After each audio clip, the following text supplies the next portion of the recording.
Hello again, listeners. This is System Mastery, the greatest podcast you'll ever hear if you don't listen to any other podcasts. Each week, us gentlemen too gather in the sitting parlor and discuss games of roleplay long past. Today, we bring you Ace Agents, a tome of mystery, intrigue, daring do, and... No, I'm kidding. It's a G.I. Joe parody.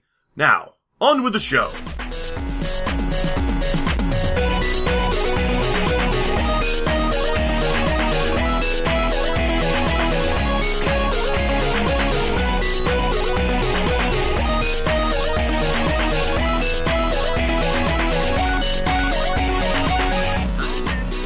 Remember about this game, because I don't even remember the stats.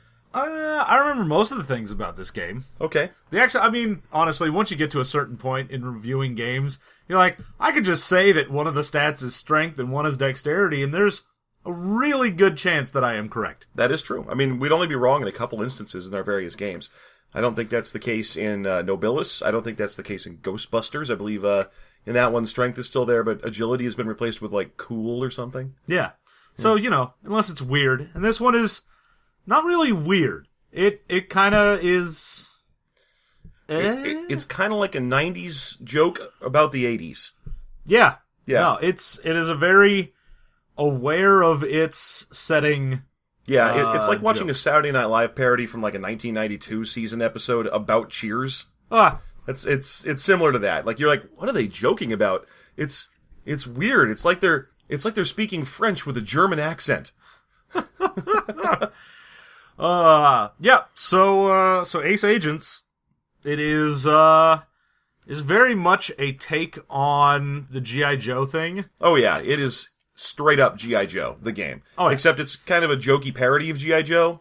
Yeah, I like it because it took the idea of G.I. Joe, like the actual organization, and then married it to G.I. Joe, what happens with, like, the merchandising and stuff that actually went on in the 80s with cartoons. That was actually very clever. Yeah, I like that a lot. So let's talk about the setting of this game. Yeah, so the base setting for Ace Agents...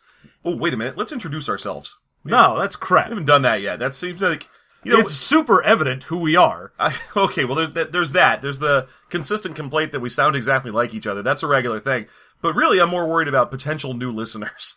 Why would you worry about potential new listeners? Nobody new is listening to us. I know we have a loyal group of diehard fans, but... You've been here for years, you'll be here for years more. We're an established IP. Just in case you're a brand new listener to the show, let's explain what it is, because I feel like we need to start doing that, because I get weird questions from people, and it's obvious that they just didn't... Alright, so recently. Fine. Our podcast is we review RPGs while slowly getting naked. It's understood. It's like some... Oh god, what's that guy's name? Howard Stern. It's like the Howard Stern It's show. some Howard Stern stuff. Don't worry, you won't see anything, but we'll be like, whoa, that's a wiener in a sausage. I'm not sure exactly what that describes. Anyway, I'm pretty sure that's just a British item of food. A wiener. Give me a wiener and a sausage. Give me a wiener and a banger and a sausage. Hurry up, I'm late for Queen's Day or something, I don't know.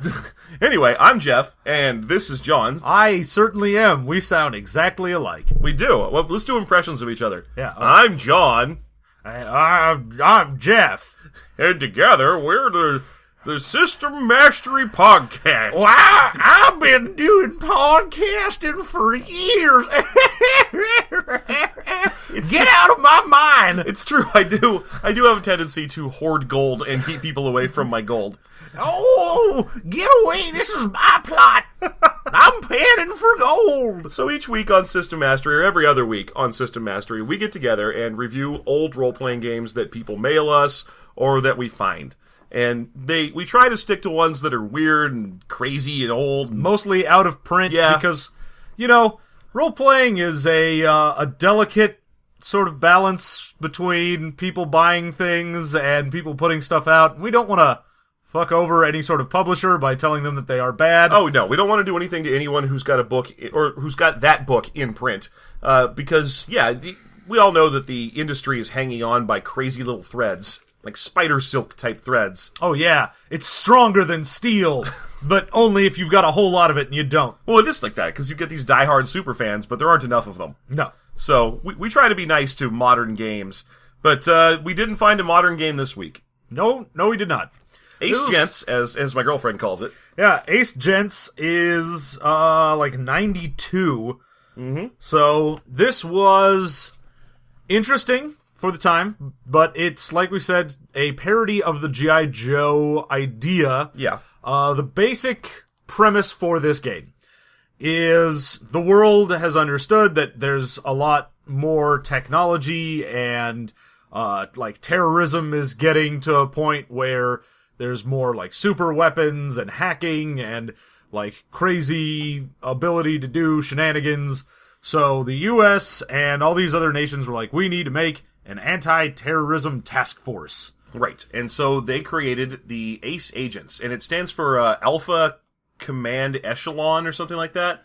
I think it was originally just Alpha Command, and they wanted it to spell ace, so they added echelon. And the reason they wanted that is because there was a mix-up. And there was originally the whole Alpha Command protocol thing was supposed to be super top secret, and then there was supposed to be a press release about a scholarship that they were giving to one of their soldiers. However, the scholarship was put into being top secret, and there was a press release about their Alpha Command agent thing. Right.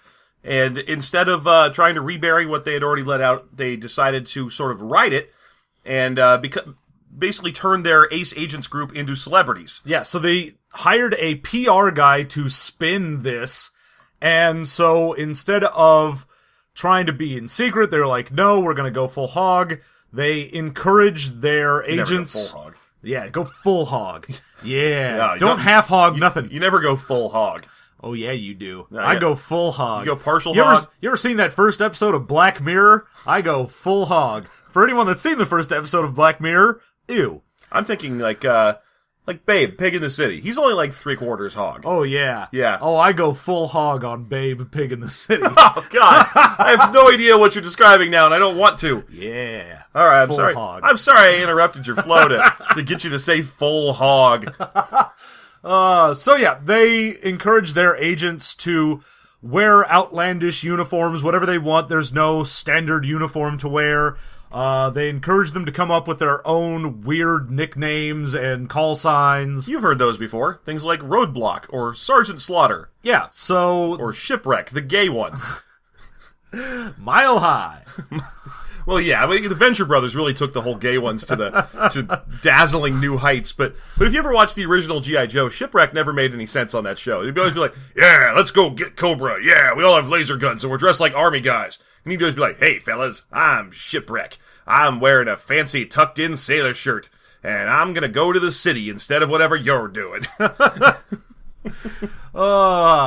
So they get that. They have... So Congress shut off their funding as well, was another point in the book. So they had to come up with a way to fund their agents. And so they decided to go the Spaceballs route. Yeah, so they have merchandising. Ace Agents the Lunchbox, Ace Agents the Comic Book, Ace Agents the Flamethrower. The kids love this one. Yeah, there's also action figures and a TV show and so on, all based around the real-life exploits of these Ace Agents, as they're called. Yeah, the comic books are actually stories of missions that they went on. And the character you're playing gets bonuses if their role appears in the comic book. Yeah, the more popular you are, the better you are actually in the game.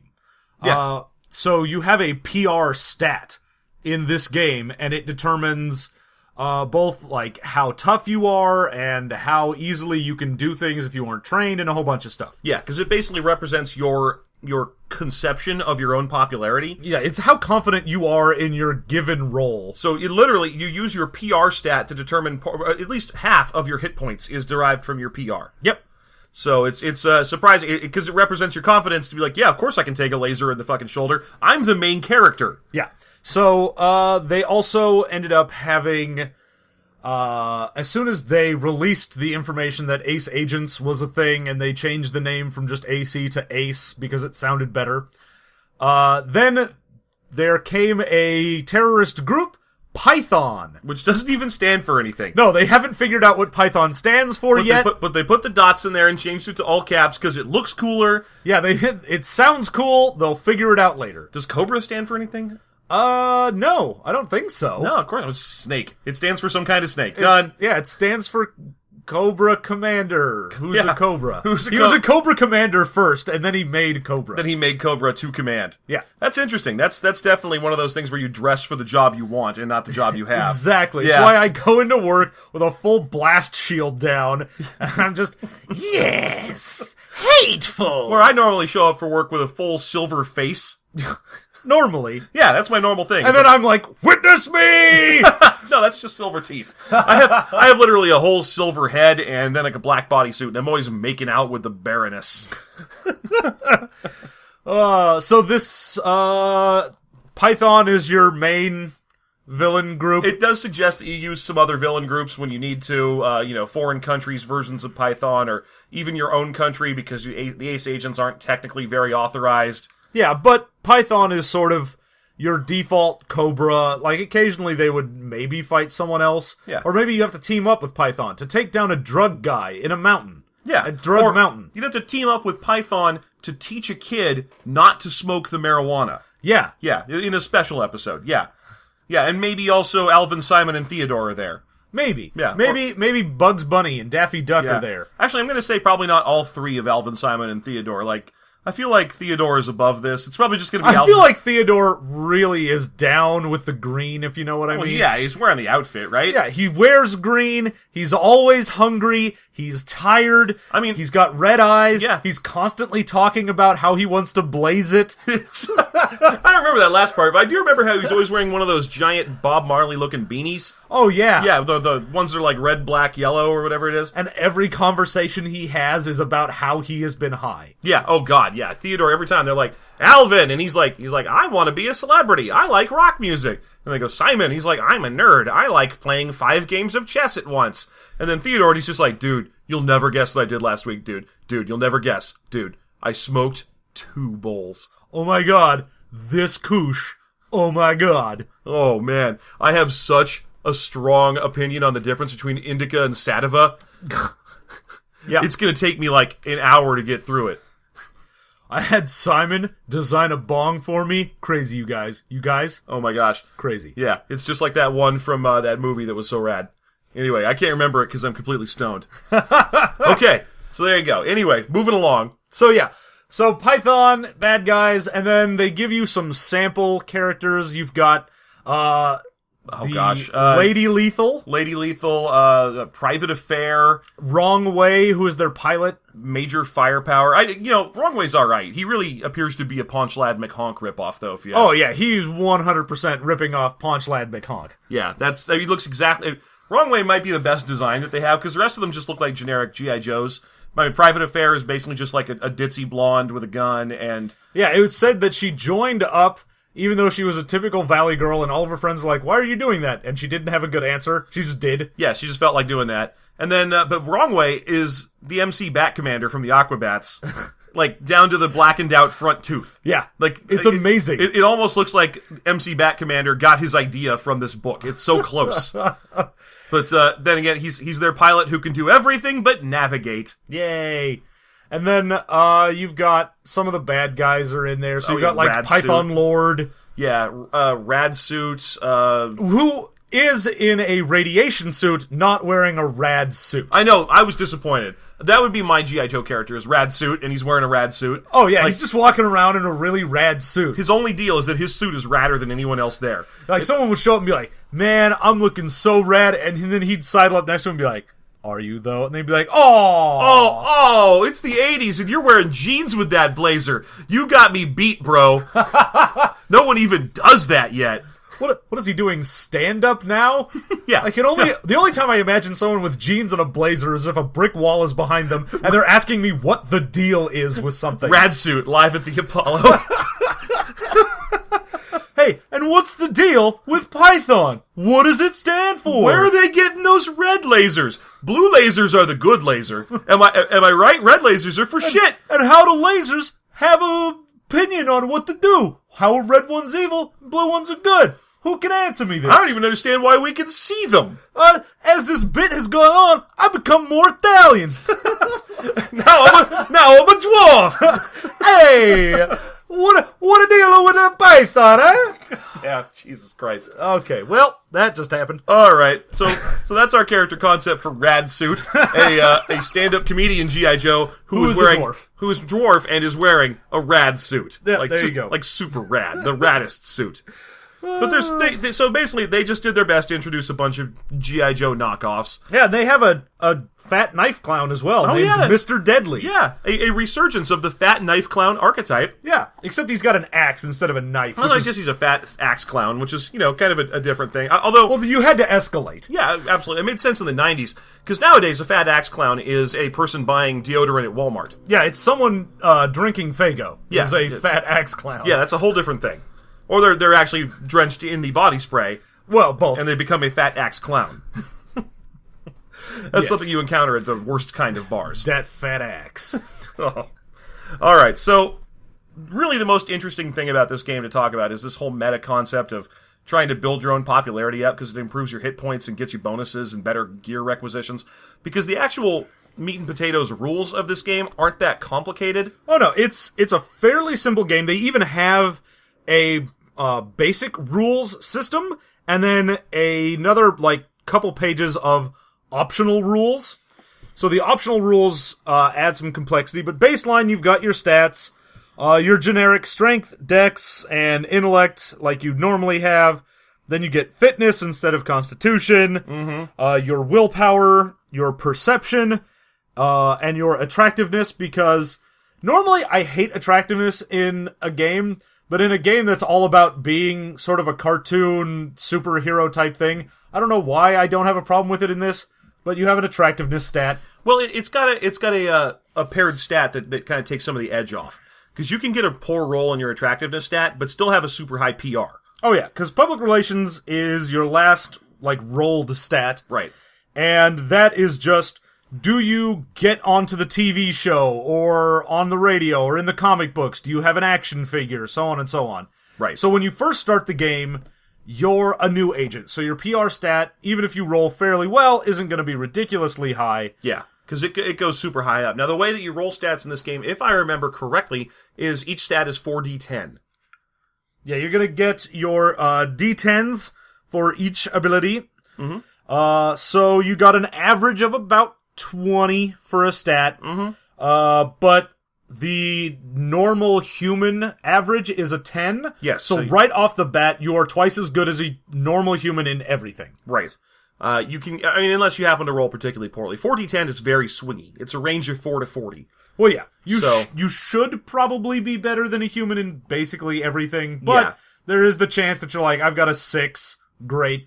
It's funny because the book keeps giving the NPCs it describes, in the skill sections and so on, super crazy high stats. Where it's like Weasel. Weasel, by the way, is the thief version of on the G.I. Joe team. Yeah. And he has to pick up the pickpocketing skill, and he does that by adding a couple of D10 rolls to his dexterity score to pick up his basic skill for pickpocketing. Weasel has a 40 dexterity. It's the odds on that are 1 in 1,000, right? It's not easy. Well, yeah, but most of the named NPCs in here are generally super high level. Actually high level. They have PR scores that are 98. Yeah, except that doesn't make sense for him picking up the pickpocketing skill then. He never had it. He's a professional thief. That's what his thing is. No, he's a professional weasel. Oh, he's a professional weasel. So he should be hanging around with Deadpool a lot. Yeah, and also really smelling very bad and being illegal in California. That's ferrets. Although I assume weasels are also illegal in California. It's all mustelids. Yeah. We just don't like mustelids here, except for badgers. You want to bring a badger in, we're cool with that. Yeah. Or a badger. Or a badger. Badger. Good lord. Badger. Hey, it's 1992 game. I am bringing this shit back. It's time for a snake. Ooh, it's a snake. Oh my god. How many of our audience do you think is even going to get that? I don't know. Look up Badger, you sons of bitches, if you don't know it. You get prime internet. That is the primordial internet goo from which the current internet was born. You remember 10 years ago when Comic-Con used that as their art asset? And everything had badgers and mushrooms all over it. It was amazing. I guess it wasn't any particular superhero's anniversary that year. Lol. Because normally that's all they do. They just go, who's oh, it's Aquaman's 75th anniversary. Happy Aquaman, Comic-Con. We'll put him on all the signs. Yeah. But no, it was just, hey, you remember this? We're about 5 years too late for it, but do you remember this? Here it is. Yeah. Wow. Okay. All right. So, you roll a bunch of D10s to get your statistics. You do. 4 of them. And then you get them, and then you've got a couple derived. You've got your hit points. Mm-hmm. Which is half PR and half something else. I forget. Because you have 2 different hit point totals. Oh, right. Yeah, you have your survival points. Yeah, your survival points and your consciousness points. Yes. Every weapon in the game has a split in damage. It will do survival points damage and consciousness points damage. Some does more to one than the other, depending on what you're using. So if you're using, like, a blunt instrument, it's going to do more consciousness point damage, so it'll knock people out easier. This actually leads to one of my very favorite things in this game, which is that the laser weapons do way more consciousness points than survival points. The laser weapons in the game are the popular weapons because they're designed to knock your opponent unconscious.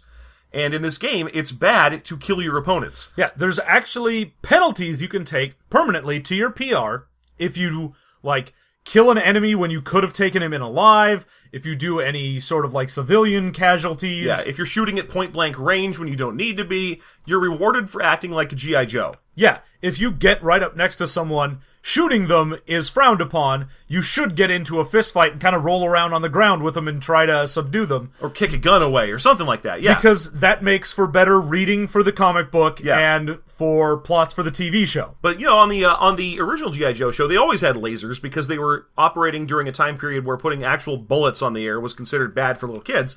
So, because you could get hit with a laser, and they were like, whatever, he got hit with a laser. That doesn't mean he's dead. Yeah, well, lasers just look good missing. I don't think anyone ever got hit with a laser on G.I. Joe unless they didn't have a name. I think, unless it was crucial to the plot that someone get hit by a laser, then it didn't ever happen. Yeah, they were just flying around over the battle a lot, and then every once in a while a plane would get shot down with a laser. That was all you ever saw. Yeah. But in this game, they fixed that problem by saying lasers don't really kill people, they just knock them unconscious. Yeah, lasers don't kill people. Ace agents kill people. Ace agents who are bucking the rules and using guns kill people. Yeah, and then you've also got your hand-to-hand damage is also its own derived stat that you get to. It's a strength score divided by 10, and then you add that to any hand-to-hand combat you do. Yeah, and there's also weapon damage that gets added to that. For example, if you have your hand-to-hand divided by 2 or 10 and it ends up at a 3, because you had above a 30 in your strength, and then you take a knife, that knife will have a survival point damage of +7, so you'll add that and get 10 for your damage that you deal in hand-to-hand combat. Yeah.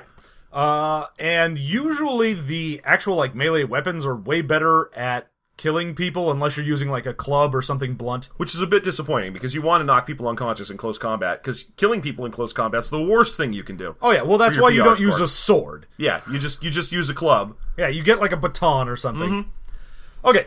So, you get all of that, and then there's the skill system, which is way too big for a game like this. Okay.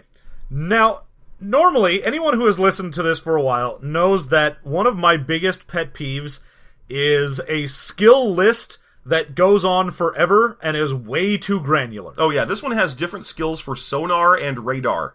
Oh yeah, no, the skills in this, I think I counted, and there were, not including things like specialties in medicine that you can get, something around the order of, like, 85, 90 different skills. Mm-hmm. Of which you get 15 dice worth of starting skill points. Yeah, you roll that and you get a whole bunch of skill points you can put in there. It's weird the way it works. You get a number of D10s to assign to your skills, and I think it's you get 10 skills specifically for combat, and then you get that's 10 dice specifically for combat skills. They did split up. They siloed off combat skills and non-combat skills, which is a great idea. Oh, it's awesome. And then they give you a further 20 dice to assign to your any skills you want. You can keep putting them into combat if you want, but there's 20 skills that your dice that you have to put, or that you get to put wherever you want. So they want everyone to have a base level of combat competency. Now, the way that those dice work is you say, all right, I'm going to put 1 die into pickpocket.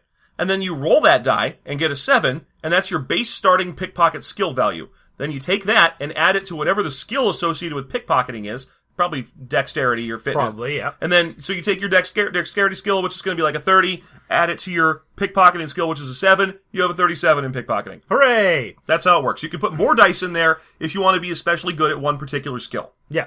So you get a lot of dice to start with to put into your skills, and generally your baseline is going to be whatever you rolled plus usually about 20. Mm-hmm. So you're going to start with probably about a 25. Yeah, unless at the low end if you put only one die in there. Yeah, really, it's a trap to say, all right, I have a total of 25 skill dice I can spend. I should spend all of them on 25 of these 85 different skills. I don't think that's actually what you should do. What you should do is be like, I want 5 skills, and I'm going to be awesome at them. Well, this honestly didn't bother me as much, and there's a couple reasons for why I didn't hate the ridiculous skill system in this, as opposed to a lot of other things. One is, okay, so you get a whole bunch of skill dice to start with. Okay. But the point of your character is usually you have something that you're supposed to be good at. So if I'm playing like a pilot, if I'm a wrong way type character like in this. If you're a launchpad McHonk. Yeah, if I make Paunch Lad McHonk. Yeah, Paunch Lad McHonk. Then I'm going to make a character that's all about piloting things, so I'm going to have, like, just put dice into the piloting skills, and I'll have my combat skills, but I don't need to have anything like, oh, do I need to have botany or chemistry or foraging or any of that? No, of course not. That's not what my character does. And so the fact that you're supposed to be playing this, almost a caricature of an idea, makes it work slightly more for me. Well, you're playing as an action figure. Action figures do one thing. All those guys were always, they name things like Scuba Man. Oh, yeah. What's your power? Scuba stuff. So, yeah, it's perfect. Yeah, exactly. It's, you know, if I'm playing Snake Eyes, the equivalent of that in this game, I'm just gonna be a ninja, I'll have stealth, I'll have a bunch of combat skills, but I'm not going to have anything like, oh, do you ever see, like, Snake Eyes doing something crazy like, oh, yeah, now he fixes a computer? No, that doesn't happen. He's a ninja. Yeah. He's not going to upgrade my RAM. He has a lot of points in oratory, surprisingly. I don't know why exactly. It's weird. Yeah, he never talks, but yeah, he's really good at oratory. He knows all of the Shakespeare soliloquies. All of them. All of them. He knows the one from Troilus and Cressida. But, okay, there's another reason that I don't really hate this system as well, and that's because of a rule they have later on, which is, in the Ace Agents system, they have a memory implantation that they can do at the base. Oh yeah, that's going to come up in my least favorites. So, it's one of my favorites, so we get a difference of opinion here. Oh, it won't be like that. It's going to be a friendly disagreement. So, the way it works is there's 2 different modes you can do. The general one is you can get implanted generally with the skills of someone who knows something. Mm-hmm. And so it gives you a baseline competency, which is 30% is being competent in something. If you have 30% or higher in a skill, you assume baseline competency, which is something that's required for certain abilities in the game. And it also means if you have baseline competency, there's a lot of stuff you don't roll for. Like if I have a baseline competency in computers, I don't need to roll to try and upgrade my RAM. I can just do that. And there's also certain weapons and armor that require competency before you can use them. Like, if you want to wear the big crazy battle suit, which I think was basically introduced in G.I. Joe, the first live-action movie, then you're going to want a baseline competency in the armor, otherwise you can't even put it on. Yeah. So, that ability they have at the base, so if they go, alright, we're sending you on a mission against Python, it's at an underwater base, which they need you to assault, and if you're part of the team and you don't have swimming at all, they can go, great, we're going to put you in this chair, we're going to zap your brain with swimming knowledge, you'll get a 30 in it, great. Now, they also have another level which can get you up to a 50% in one skill, but you basically take on the entire personality of someone. Right. When you get just the 30% competency, you usually get some quirk, because they tell the person whose skills that they sucked with the machine to be like, alright, only think about this skill. So if they had an itch while they were thinking about the skill, then your character might constantly have a phantom itch. If they were twitching their leg, you might just absentmindedly twitch your leg. Right. Stuff like that. Have you guessed what my least favorite part is yet? Because it's right there. Yeah, is it the fact that it gives you dumb quirks? It's the part that it makes you gay. Because there's the one where if the person was of the opposite gender, then you will be constantly attracted to people of the same gender, and you'll constantly make inappropriate and lewd comments. Yeah, well, it's the early 90s. It's the early 90s, so they didn't quite have that, like, self-published on Amazon book thing where the, forced memory implantation forced me gay type books. But this book certainly could do that. It could. It at least doesn't quite go into it, but it does have that whole... It has that there, and of course, in, like, the seduction skill section, it's like, yeah, for members of the opposite sex, which, again, 92. Least of my favorite joke in this book, because every section in this book has one of my least favorite things in an RPG in it, which I'm tolerating because this book's pretty fun, which is the NPC introducing you to that section. It's never as funny as the writers think. Oh, no. But I will say this. For a comedy RPG, it's only introduction to the chapter and sidebars. Right. They keep the voice of, like, the comedy voice out of the actual rules explanation. Yeah. Which, that's been the thing that has pissed me off about every comedy RPG we've read so far in this podcast, is every time they're like, hey, chuckleheads, if you want to do that, I'm like, oh my god, just tell me what the role is. Don't fucking try and be funny while you're telling me what the ability to shoot a gun does. Yeah, every time they write like that, it reads like the waiter at a stand-up joint, like trying his stand-up out on his tables. It's that level of comedy. Forced and irritating. But yeah, during the skill section, which is introduced by Lady Lethal, who is an accountant and mom who decides to become a G.I. Joe because she's angry about accountant stuff, during this seduction skill, she has a sidebar where she says, try this on me and all you'll end up with is a sore jaw. And my first thought was often my attempts at seduction end up with me having a sore jaw. I mean, yeah, if I'm doing it right. Exactly! If I'm doing it right, I'm gonna get some soreness of the jaw. What's wrong? I guess Lady Lethal just really likes the oral stuff. Oh, yeah. That must be that's what she's saying. That's exactly what she's... It's like, try this on me and I'm gonna wrap my legs around your head like a vice. You are going nowhere until you finish the job. Or until I implant alien eggs in your stomach. One of those things. I mean, maybe both. Yeah.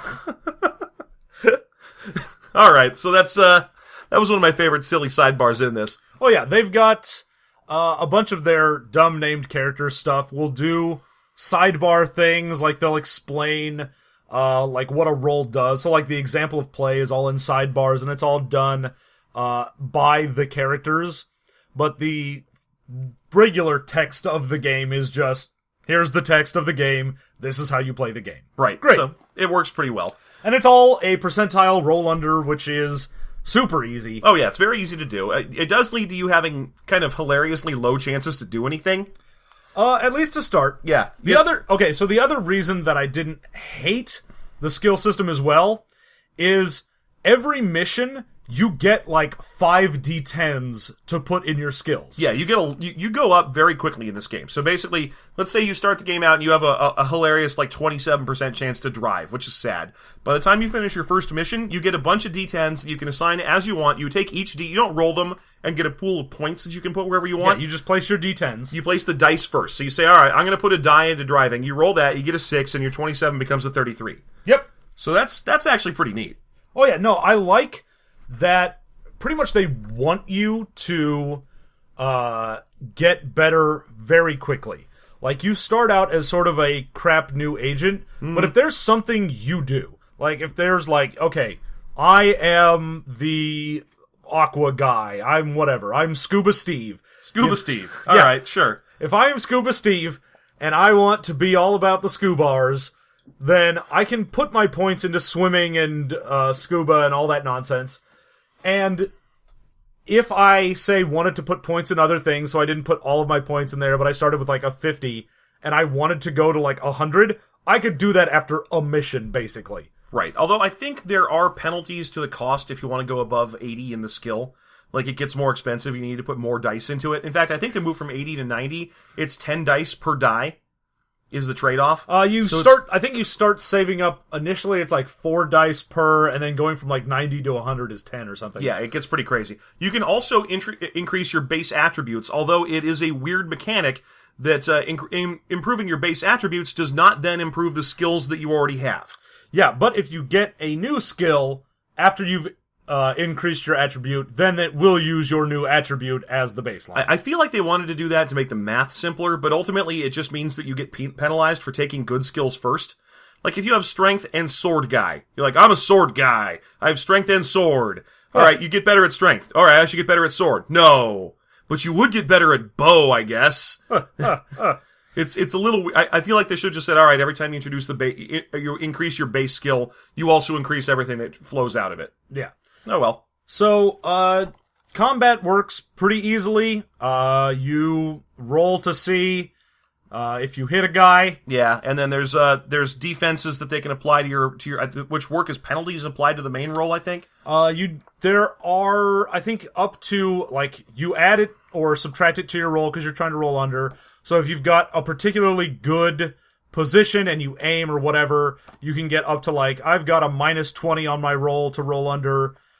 If they're, like, dodging and hiding behind cover, you can get up to, I think, like a +50 to your roll if you get all of the modifiers. Yeah, and it has rules for going into cover that are very nice and simple. It doesn't have the hit location stuff, so... Nope. It's just are you in cover? You get hit 50% less. It also has rules for dropping prone to put yourself into artificial cover briefly. And most of this is only in the, like, the expanded rules. Yeah. Like, the baseline rules are just, you shoot at a guy. If he has cover or is doing something, the GM will just tell you whether or not you get a bonus or a penalty, and then you roll, and you do that, and it's very straightforward. Like, all of the optional combat rules are, here are rules for actual cover or going prone. Here are rules for, like, range increments, because range increments weren't really a thing in the baseline game, but they're like, if you want to worry about, oh, can I shoot that guy, is he too far away, you can use that. And it has automatic weapons as a thing. Oh, yeah, which is a little complicated, but... It just adds more accuracy, because they go, the point isn't to hit a guy with multiple bullets, it's to make sure at least one hits him. Right, and I believe that was the same rule they used all the way back in the Palladium games. So, ultimately, none of this really bothers me. It's a reasonably functional combat system. There are 3 different initiative systems you can choose from, but they amount to roll for your own initiative, roll for your side's initiative, or just let the DM tell you who goes. Yeah. Alright. The other thing they've got on this is it does have a crit success, crit failure. Oh, yeah, and which is it's the 5% either way. Yeah, 5% at the bottom or 5% at the top, and it pointedly has no rules for what happens at all, in either case. It just says, you, as the DM, should figure this shit out. Oh yeah, well, it's, alright, if you rolled a 1 through 5, you succeed regardless of what's going on. It's a great success, so if you were trying to do something, make sure it's great. And it's supposed to be comedic. That's the whole, they have a section for the DM where they're like, look, oh, yeah. if something crazy like that happens, if you get that 10% swing at the top and bottom of the chart that's an amazing thing happened, everyone's going to be looking to you to describe what it is. Oh, yeah. If they get a super success on their shot, have it bounce off the walls several times and then hit the guy. One of my actual gripes with that is when they're talking about the spectacular success, they then give you an example where it fucks up the player to get a success that good. Yeah, yeah. It's okay, he's trying to amplify the sound when he's trying to eavesdrop in someone in another room. He gets a spectacular success, so he amplifies it so much it blows out his eardrum, and you're like, oh great, thanks.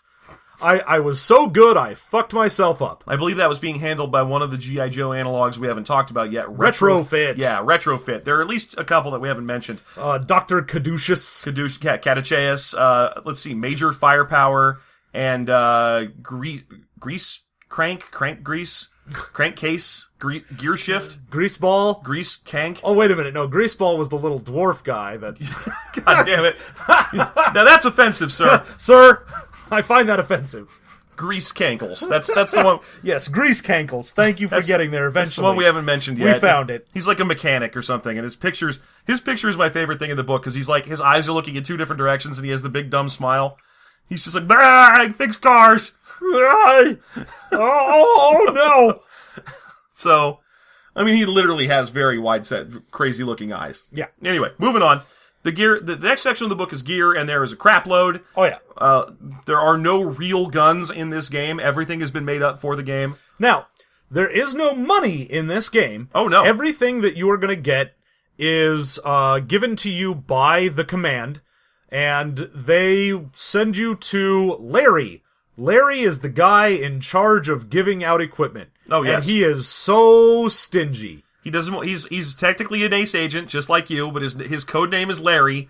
This is a pretty standard joke, I feel like, in modern making fun of G.I. Joe. This was the thing in the Cheat Commandos, and it was also a thing on Archer. Yeah. The guy behind the glass who's just like, yeah, here's your rocket launcher, sign this sheet. Yes. He is in charge of handing out all of your ridiculous stuff, and you get a allotment of what you can get, and each item has a PR cost. So the more well-known and awesome you are, the more willing they are to give you cool stuff. Yes. So if I've got a PR of 32, I have 32 PR points to get equipment. So it's like, all right, this armor costs 5 PR points, this gun costs me 10, and so on and so on. And the scaling gets pretty crazy. Like, some of the vehicles are like, how many PR does this cost? 3,200. Oh yeah, well they're like, this is only going to happen if specifically your commander says, I'm giving you this for this mission. Right. So there's a lot of gear that's got a crazy high PR score that's hard to get. Like, yeah, you can't make a character who's like, I'm all about driving a tank. Yeah. That's what I do. My character's name is Battlesuit. His power is that he has the Battlesuit. Oh, sorry, you need 250 PR to get the Battlesuit, so... Yeah. Which, I mean, you can get to. Most of your stats and skills have a cap, but the PR just goes up every mission. Yeah, because it's part resources. Although there is a max to how much it can influence your hit points. Oh yeah, it stops influencing your hit points at some point, but the amount that it affects, like, the equipment you can get and how much money you get, I think it stops giving you extra money at like 200 PR. Right, you're pulling the max salary that the ace agent can draw at that point. Yeah, you get cash, but you don't have to spend it on equipment. It's just sort of whatever you want. I know, it's nice. It's nicely abstracted. It doesn't have all that stuff about how much it costs to buy a loaf of bread or get a hotel for the night or get a dinner on the town. It's like, no, you're a G.I. Joe. If you go to dinner, you go to dinner. The end. Moving on. Yeah, no, there's no like, oh, well, if you want to do a thing, this is how much it'll cost out of your budget. No, well, who cares? Mark down a $7 penalty for eating at McDonald's. Wow, $7 at McDonald's? In 1992? La-dee-da. Right, what the hell are you getting? Well, he was getting a McDLT. It is 1992. Ooh, I want to get that Arch Deluxe. Nice. I want my hot side hot and my cool side cool. Yeah, and I want Jason Alexander to tell me about it. Absolutely. I also want one of those many types of hot pie that they have discontinued since. Like the hot chocolate pie. Oh, man. I want that brief shining moment when McDonald's served pizza. Oh, yeah. Or when they did the finger foods and it included a bunch of, like, Asian, like they did egg rolls. Yeah, egg rolls. Yeah. Remember that? I also want a Happy Meal that comes in a plastic boat. Yeah, that's what I want, McDonald's. The hell happened with that stupid box that looks like it's alive? Oh, get out of here with that thing. That's terrible. Give me a goddamn bucket. Yeah, but a bucket for trick-or-treating, which is not big enough for trick-or-treating. Yeah, it's a bucket that holds maybe, like, a block's worth of candy, and then you're like, oh, goddammit, why didn't I get myself a pillowcase? Pillowcase, the only thing you should trick-or-treat with. Right? If you're going out there trick-or-treating with anything but a pillowcase, I feel bad for you. You're a kid, you have one night all year that you have to do some fucking work on. Take the right tools. Also, what do you mean a kid? I am going out every Halloween. I work my ass off with that pillowcase. I go out and I dress myself as Dorf on golf so that people might think I'm a kid. Got shoes on my knees and I want some candy. I just follow around a group of kids. I go up with them. And they're like, oh, are you their chaperone? I'm like, yeah, sure. Yeah, but I'm a kid at heart. Candy me up. Candy? Oh, I got a kid. He's shy. Yeah, also accept frozen pizzas. You got a Hot Pocket in there I can get? How about a beer? Oh, yeah, that would be the best. We should make that the night after Halloween tradition. Oh, yeah. You walk up and down the block and ask for beers. Oh, yeah. That was a weird diversion. There we go. That All right, happened. great. So then there's a big bestiary, and it's mostly just the rules for the various Python agents and some descriptions of how Python operates. It mentions that Python, for example, does not know what their name stands for, but they have an active contest because they're just as media savvy as the G.I. Joes. Oh, yeah, they are all about their image as well. Yeah. And they steal a shitload of money, which is how they're funded, unlike the G.I. Joe which is equivalent, funded by which is- marketing. yeah. Yeah, and in fact, that leads to some bad blood between Python agents and Ace agents, because the Python agents don't get paid for their TV appearances. Oh yeah, they don't get any royalties if, like, a Python agent action figure sells. They see none of that. Yeah, so they get really mad about that, and that's one of the sources of conflict in this game. Yep, which is great. I love that. That's brilliant. Although, if you ask me, that just means that Python should really be putting out their own comic book. I don't know why they aren't. Well, I don't know who's going to publish them. I mean, come on. It's publishing. That is even in 92, that was a dying industry. There's got to be someone who's, like, ready to get on board with that. They're like, it's a comic book? Oh my god. Especially 92. That's the Iron Age of comics. Oh, they come could just on. be like, they could call it Python Blood Death. Yeah, I'm pretty sure they could contact Image and be like, look, you just started up. Look, Liefeld, deal with me, baby. We gotta make a comic about Radsuit. And he'd be like, well, how many pouches are on that suit? And they'd be like, oh, it's like a radiation suit. Like hundreds. You can put so many pouches on there, it doesn't matter. Let me talk feet. Yeah. You never have to see his feet. It's in a cloud of radiation. Nice. Sold. Sold. Bingo. Liefeld produces Radsuit, Deadshot, Blood, Money Blood.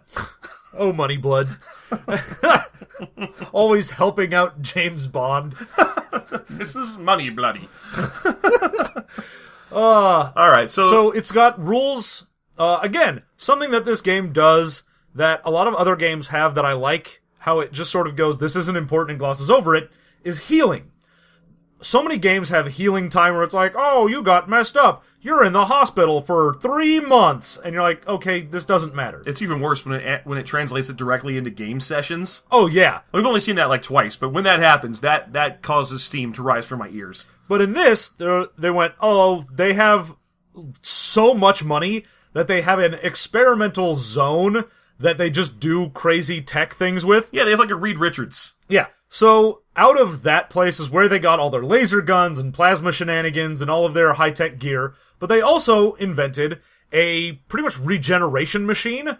So instead of being like, oh, I'm in the hospital for 3 months, it's, I go sit in the regen machine and it grows my arm back and I get completely healed and it takes like a day. And they even make a pill that does the same thing as the regen machine, but it causes weird side effects. Yeah, so it's, oh, if you're out in the field and you can't go back to base, here's a pill for the regen so that you also aren't just missing sessions. Yeah, the only side effect is it might make you gay. That's the side effect on everything. I know, it's annoying. It's not really the side effect on this. I'm being No, mean. but that would be great. It would be pretty great. Although, at that point, you just start to think that that's just an excuse the agency uses for how gay they all are. Like, it's just just a cover. It's just a big old gay club that turned into a military organization. They're like, like, yeah, it's pills. Oh no, it was a side effect. Oh no! Secret pills forced me gay. Honestly, that sounds like something you would see on like a 1992 Weekly World News. Like, regeneration pills forced me gay. Or a book. It would make sense in a modern Amazon self-published title. Really? Because normally with that, I think it's like, pounded in the butt by my butt. I know, that's a real one. Pounded in the butt by my book, pounded in the butt by my own butt. Another real book. Yes. Yeah. The recursion on these is Yeah. amazing. Secret pills forced me gay, and then I became a sex dinosaur's butler. Actually, also, Secret Pills Forced Me Gay sounds like something that would be on The Sun. It's not like the actual Sun, but the printed media. Written on the sun. Yeah, Something Python did. That is a Python scheme. They wrote Secret Pills Turned Me Gay on The Sun. It's like Chairface Chippendale. Writing the first 3 letters of his name on the moon. Cha. It was never going to work. It takes up so much of the moon. Right? Even just those 3 letters is basically all you can see. I'm like, where are you going to fit the rest? It's just going to be one of those wrap things, around. Yeah, where you like have to write it tiny and it kind of loops down. I'd have to get smaller and smaller and loop down and get closer together. Because you can't write it all the way around the moon. We never see the other side. At most it would say chai. Like he's just advertising for tea. My gosh, it's almost like his plot was nonsensical. Almost like you think a man with a chair for a head couldn't come up with an especially good supervillain plan. And yet, in a sense, I am corn. That was the tick. For anyone who didn't know. Yeah. This game's put us in a fairly good mood, I think. Yeah. Yeah. All right, you want to get to the final talks? Yeah, let's go ahead and talk about the best worsts. Sure. John, what would you say is your favorite thing about Ace Agents? My favorite thing in this book is definitely going to be the comedy of this book actually worked for me. Now, we had talked last time about the satire-ish game that was Whole, and Human-Occupied Landfill's satire parody really missed for me, because instead of being an actual satire or parody of something, it was just references to stuff, and then making those references dirty and disgusting. My understanding, based on, fans telling us what the actual answer was, is that it was a parody of old World of Darkness. Which even then, it was sort of parodying the tone a little, but it didn't really parody the game, it didn't parody any setting, it was just like, oh, everything's dark and grim. And you go, well, yes, if there was a parody to that, then that would work, but it was mostly just, it's dark and grim, like any other game, except we didn't go far enough with this to make it a parody, it's just a dark, grim game. Right, okay. Well, in this game, though, you feel that the parody worked. Yeah, the commentary on G.I. Joe, instead of it just being like, okay, we made you G.I. Joes, and but you're a comedy G.I. Joe, you're all inept, or whatever. It had a commentary on the commercialization of, like, the 80s cartoons. It had an explanation for where all of their weird tech comes from. Yeah, why lasers are so prevalent. I thought that was great. Yeah, no, it takes the humor of the parody and turns it into something that works for the game. It explains a lot about G.I. Joe. If G.I. Joe operated the way this book operates their agents, it would make a lot more sense. Otherwise, when a soldier steps out of the woods and starts talking to 5 kids in a playground, and they're all like, oh my gosh, it's Tracker! They're not like, oh my god, it's a creepy old veteran! Yeah, so it makes perfect sense for me. Yeah. I think that's what worked best in this. Hey kids, let's talk about creepy pedo stalkers. What is that, a Python agent? Yeah, it's Python. Well, no, that's a G.I. Joe thing. There'd be a G.I. Joe guy coming out of the woods and be like, kids, remember not to talk to strangers. Who the hell are you? I'm a stranger. Talk to me. I'm a military officer. Lots of people are military officers. Lots of creepy people. Yep. Alright, so what would you say your favorite thing is? My favorite thing about this game is going to be the weird skill system. I like the way that it works with getting D10s that you get to assign every time you start a new, every time you finish a mission, you get some D10s. You get big rewards based on how well you stayed in the flavor of your character, and also in the flavor of G.I. Joe. Like, oh, you never killed anyone on this mission, but you still got the job done. Yeah, you did collateral damage, which everyone loves, but you didn't hurt any innocents, so that's great. Yeah, so that sort of thing was awesome. And I like the way that you get immediate gratification. It's not, for a game from 92, I usually expect it to be like, alright, after 4 sessions, you should give your players 1 XP, and they can buy a skill for 5 XP. But if they try to buy a skill, make sure it breaks. Oh yeah, it was so stingy for so many games of this era. Yeah. That the fact that they were like, what did you do a thing? Here's a big old bucket of rewards. Fucking go hog wild. Yeah. It was amazing. I like that. I like that this game kind of throws the rewards out there, tries to keep the game fast-paced and interesting. So, for me, I thought that was great. By comparison to a lot of games from this era, which were stingy, and not only stingy, but also just adversarial. We're gonna be like, oh, did your player get good at scuba diving? You should punish him. Make sure his scuba equipment is given to him broken. That, or you had those systems where it was like, oh, you finally saved up enough XP to try and go up in this skill? Roll for it. Yeah, that's... Oh, you failed. You lose the XP. Yeah, that doesn't happen in this. But so yeah, I like that. What would you say is your least favorite thing about Ace Gents? Probably my least favorite thing in here, is gonna be the combat system itself is, while very simplistic, probably a little too simplistic. The biggest thing for me is everything has that whole survival point and consciousness point damage. Thing is, it deals both every time. Right, so you have to keep tracking 2 sets of hit points. Yeah, so if I shoot someone with a gun, it's like, alright, well I did 12 survival points, and I did 8 consciousness points, and what's your armor? Okay, we subtract both from the survival point in the armor and the consciousness point in the armor, and then I take that away from my total. The split was a good idea. I just feel like you should have chosen between the two every time you attacked. You go, I'm trying to murder or I'm trying to knock out with any weapon. So you'd go, alright, I'm attacking you with a sword, or I'm going to try and do a pommel strike, so that means I'm doing consciousness point damage. It doesn't do as much as if I was just stabbing you for survival point, but I want to knock you out. The fact that you have to do both every time is weird. And it's just a little too bookkeepy. There's a lot of bookkeeping. In fact, I was going to say that the consciousness point, survival point split was going to be my least favorite thing, but I'll actually move on to something else. All right, so what was your least favorite? So actually, before we go there, I agree, it's a little overcomplicated, especially I feel like the vehicle combat system was a little... Yeah, they had a lot of structure point instead of like consciousness point thing. I feel like somewhere between 1985 and 1995, there was one guy wandering around the Hollywood of RPG design. I'm not sure what's... Lansing, Michigan, probably. Just wandering around with a trench coat completely full of hex grids he was selling to people. He was like, hey... Take your game that doesn't have any fucking hexes in it and put them into the vehicle combat, huh? Make it about that so everything can turn 30 degrees. Yeah, it was weird because they were like, oh, if you want to use minis because you want to use, like, ranges on weapons, you can do that, but mostly just sort of abstract it. And then it got to vehicle combat and it was like, hex grid. Always hex grid. Hex grid. 30-degree turn every 2 moves. And it's like, oh, again, this is the same vehicle combat in every game that had a vehicle combat for decades. Yeah. Where did they get it? Where was it coming from? It was one guy. Some Johnny Hexelseed. Yeah, some guy had a company that made hex maps and he's like, you gotta help me out. Yeah, that Gil's gotta make a deal. Gil Hexelseed. That's who was doing it. There you go. All right. So, you already know what my least favorite is. I already said it. Yep. I really don't like the gay jokes from the 90s. I know it makes me hectoring, because, maybe they didn't know better, but it's just so annoying to me whenever I run into one of those. So I'm going to say the whole, if you get brain implantation from a girl, it makes you a queer-mo. And I'm like, no, don't do that. It's like, at least...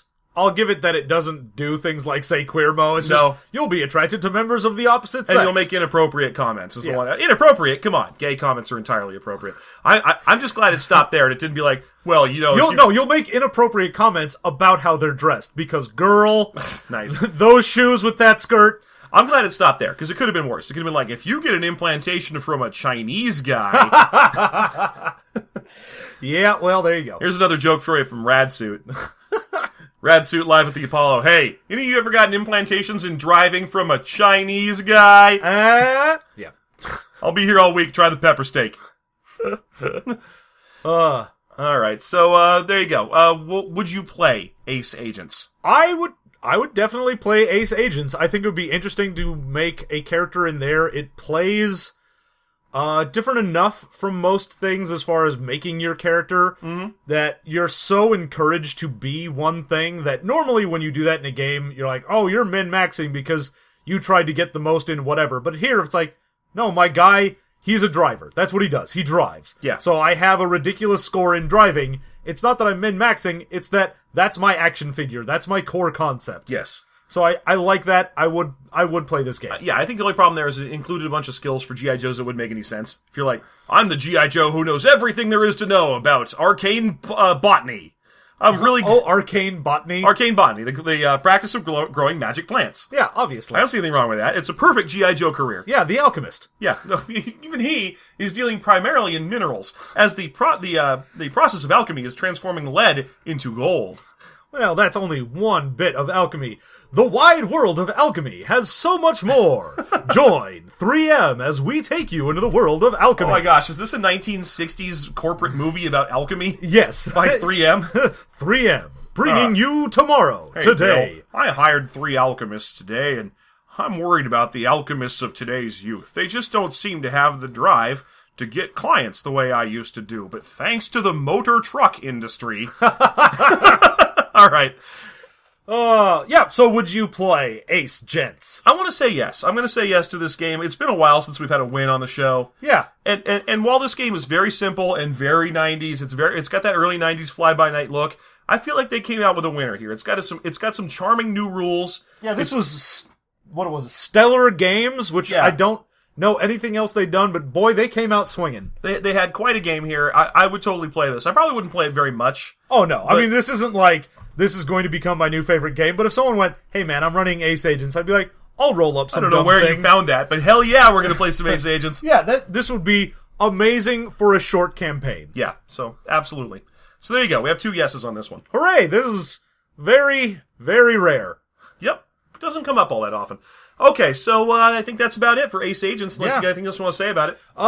Not about that, but I do want to say, hey, our birthday is coming up. 2nd anniversary. Oh, that is true. Yeah, we have our 2nd podcast anniversary, August 9th. It coincides with episode 50, which is going to be a special episode. We'll cover something big. Oh yeah, my dick! Nothing can cover my dick. Not even the works of the great artist Christo could generate enough fabric to cover my dick. Thank you. Thank you. Christo jokes, everybody. Christo. Yeah. It's 80s Day here, which is why we're covering Christo, that guy who used to swathe things in fabric. Maybe he still does. I don't know. You never know. Yeah, he's been like covered in river. You do what you love. Yeah, and you never work a day in your life. Yeah, and he loved to buy huge amounts of orange tarp and drape them over a river or something. Yeah, that was what his thing was. Crazy dude. All right, so let's talk a bit about... Yeah, so we do have our podcast anniversary coming up. We've been doing this for 2 years. That is ridiculous. It's so dumb that we have been doing this for 2 years. I don't think I've ever done anything for 2 years. Yeah, except your mom. Oh! Wow! We're very rad suit in here today. Hell yeah, we're doing the dozens here. Playing the dozens.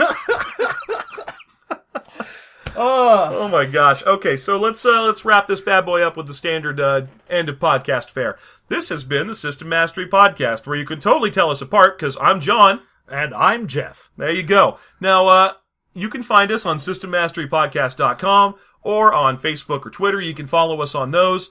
You can also find us, give us a rate and review on iTunes and Stitcher. That really helps us out. We've been getting the numbers up. If you like what you're hearing, you can support us on Patreon. You can just search System Mastery Patreon. It takes you right to us.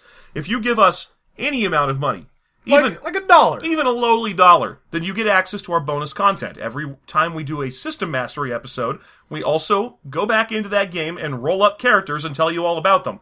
And we only do that for the Patreon subscribers. So if you want to hear that... Yeah, if you want to hear us roll up some Ace Agents... Yeah, that's the place to go. I mean, if you want to see last week when we made Huge McDuck and Elric the Pale So Weak, that's the place where you can find it, because those are always there. If you log in or support us on Patreon now, you get all the back content. Yep. Awesome stuff. We also do, so many other podcasts at this point. Oh yeah, we've got the Afterthought, after every System Mastery, discussing sort of a general theme from the game rather than the game specifically. And we answer fan questions. So if you have any questions at all, and we've made it clear at this point that we love questions that have nothing to do with role-playing games. Please ask us stupid crap. I want to tell you how many times a week I throw away a question that's, what's your guys' favorite role-playing game? How do you type with boxing gloves on? Yeah, I'm bringing it back. Pure old internet. Oh, so 90s today. I'm going to go Dear Abby. Dear System Mastery, a weird couple of people have moved into the street across from me. Dear System Mastery, I never thought it would happen to me. Oh, nice. Penthouse forums to System Mastery. But we'll answer any question at all. Try us. And then we've got our Movie Mastery podcast, where we are reviewing horrible movies because you keep telling us to. That's right. The Movie Mastery podcast theme is, if you send us a movie, we will review it eventually, because we add it to a big list and then roll on a random die to determine what the hell movie we're going to watch. Yep, that's it. All these other podcasts are free, by the way. They're all this and more can be yours with Alchemy at 3M. God. All you have to do is stop by SystemMasteryPodcast.com to get all these various shows.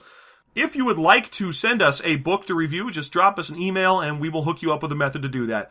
Otherwise, until the next show, I've been John. And I'm totally Jeff. Absolutely. That is Jeff over there and not over here. Totally. And this has been System Mastery. Have a nice week.